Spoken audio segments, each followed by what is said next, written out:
So what's the big idea? Well, the big idea is your central nervous system. Your central nervous system is made up of your brain and spinal cord and is continually monitoring and coordinating every single function in your body. If you think of the brain as a central computer that controls and coordinates all the functions of your body, then the nervous system is like a communication network that relays messages back and forth from the brain to different parts of the body via the spinal cord.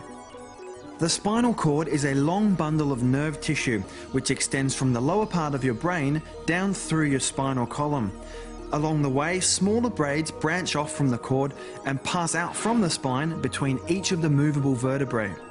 These braids divide again and again into tiny nerve fibres and fill the entire body, going to each cell, organ and tissue. Every human has an estimated 15 billion nerve cells, sending and receiving messages through the spinal cord. Now, our nervous system is extremely delicate, so what protects it? Our spine. This is what a normal healthy spine looks like. It has 24 movable vertebrae, each working with the one above and below it. A disc separates the vertebrae and acts like a shock absorber and a spacer for the nerve. So why is a healthy spine so important? Well, it protects the spinal cord and the delicate nerve tissue and allows us to bend, flex, twist and move freely without compromising the nerves. If the spine is not moving freely, it's referred to as a vertebral subluxation complex, or for short, a subluxation. Is that right?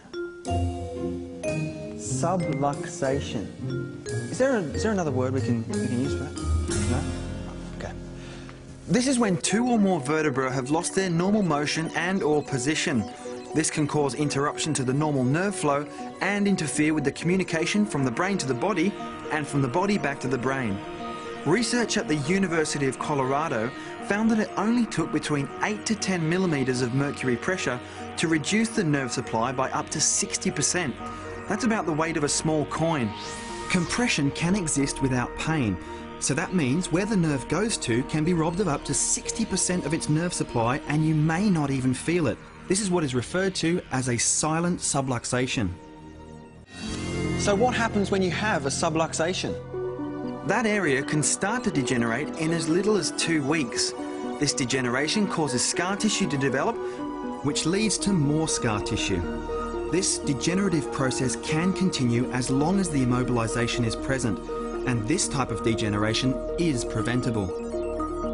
Spinal degeneration has nothing to do with how old you are. You can be 60 years old and have a perfectly healthy spine, or you can be 10 and have a spine that's already showing signs of degeneration. It all depends on how and when the subluxation occurred.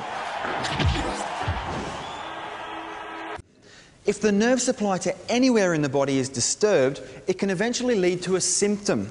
Symptoms are the only way for your body to let you know that something's wrong. So let's go back to the same spine again. If you have nerve interference in the cervical spine, it can lead to headaches, migraines, lowered immune system, sinus troubles, hay fever, abnormal sleep patterns, eczema, hearing loss, tonsillitis, chronic cough, croup, pins and needles into the arms and hands. In the thoracic spine, asthma, functional heart problems, bronchitis, influenza, gallbladder troubles, liver conditions, blood pressure problems, indigestion, heartburn, gastritis, lowered immunity, allergies, kidney troubles, chronic tiredness. In the lower back, constipation, menstrual problems, bedwetting, knee problems, sciatica, backache, poor circulation, swollen ankles, weakness into legs and cramping. Wow, I'm out of breath, and that's naming only a few. Did you know that less than 10% of your nervous system perceives pain? So quite often, by the time pain and symptoms appear, the nerve interference could have been present for months or even years. Think about when a person has a heart attack or a stroke. They don't actually feel the arteries blocking up and usually don't know anything's wrong until it's too late. Painkillers and anti-inflammatories can cover up the symptoms, but they don't get to the cause of the problem. By masking these symptoms, it allows the problem to continue to develop silently until there's a major health crisis.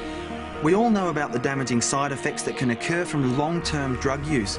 So why continue filling your body with drugs to hide the cause of the problem?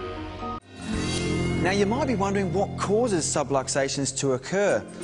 Gardening, sports, computer work, pregnancy, improper lifting, arguments, food additives, chemicals, birth, poor posture, to name but a few. There can also be mental causes, such as stress. The average 5-year-old has had approximately 2,000 falls, of which 200 are considered serious.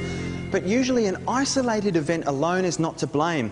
It's an accumulation of many of life's little incidents and accidents. Recent research has found that in births that required intervention by a doctor, which means they used forceps, suction or excessive force, 95% had upper neck injuries. So it's a smart decision to have your child assessed at an early age. So the chiropractor's job is to locate and correct spinal interference so your nervous system can perform at its own optimal level. Remember, the immobilised area will degenerate at a faster rate than the area with good balance and movement. Fortunately, with the right care and by mobilising these areas and creating good alignment, the body can begin to slow, stabilise or reverse the degenerative process. Chiropractors assist the healing process by re-establishing the nerve flow to its optimum level. This allows the proper communication between the brain and the body. Chiropractors don't treat the symptoms. Rather, they remove the nerve interference, which allows the body to do what it does best, heal itself. When you get a cut or a broken bone, who heals it? Your body does. All forms of the healing arts have their place, and let's face it, medicine has an important role to play in crisis and emergency care, and in these situations can be life-saving. On the other hand, chiropractic is vital in keeping your body functioning at its best possible level by removing nerve interference and allowing the body to heal itself. So for health, wellness and quality of life, chiropractic is the smart choice for you and your family.